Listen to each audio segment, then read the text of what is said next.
आज या ठिकाणी दीक्षाभूमी ते मंत्रालय पत्रकार संवाद यात्रा आदरणीय वसंत मुंडे साहेब, विश्वासराव आरोग्य विश्वासराव आरोग्य साहेब सरचिटणीस आणि इतर त्यांचे सर्व मान्यवर सहकारी त्यांची यात्रा माझ्या कार्यालयाला भेट दिली.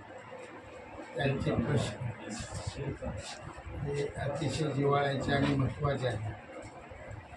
वर्तमानपत्र हा लोकशाहीचा चौथा स्तंभ मानला गेला आणि वर्तमानपत्र चालवणारी, छापणारी, विकणारी ही सर्व यंत्रणा इथून अडचणीत चाललेली आहे असं आदरणीय मुंडे साहेबांच्या इथून संवादातून लक्षात आलेला आहे.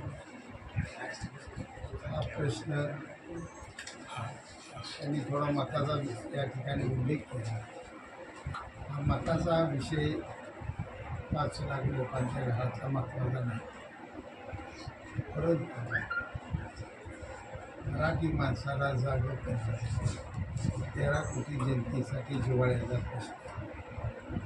तुमच्या लिखाणातूनच माणूस जागरूक होतो. नेमकं समाजात काय चाललं आहे, राजकारणी लोकांची दिशा कोणत्या दिशेने चालली, हे सगळंच तुमच्या वर्तमानपत्रातून जनतेच्या समोर येतं. आणि त्यामुळं आजपर्यंत ही वर्तमानपत्र भारत देशात प्रभावीपणे चाललेली आहे. इलेक्ट्रॉनिक मीडियाला त्यानंतर त्या वर्तमानपत्रांना थोड्या अडचणी झालेल्या आहेत.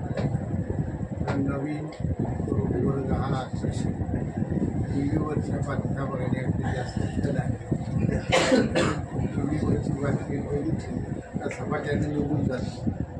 वर्तमानपत्र वाचल्यानंतर त्या बातमीचं गांभीर्य, त्या बातमीचा आशय आणि नेमकं त्या बातमीतून काय सांगायचं आहे, कुणाला सांगायचं आहे, याचा मतितान हा अत्यंत महत्त्वाचा आहे.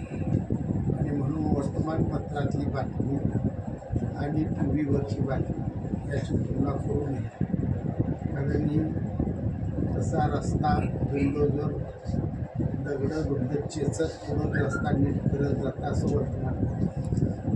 टी व्हीवरची गाडी निघून जाते, गावात तिला नंबर बी आपल्याला वाचता येत नाही. त्यामुळे त्याकडे दुर्लक्ष होता कामा नये. मी लहान माणूस आहे, थोडंसं त्यांनी केली पाहिजे, त्याबद्दल मी आभारी आहे. परंतु मुख्यमंत्री साहेबांच्या जवळचा आमदार म्हणून निश्चित माझी प्रतिमा यात चुकीचं आहे. मी योगायोगाने त्या दिवशी मुंबईमध्ये आहे.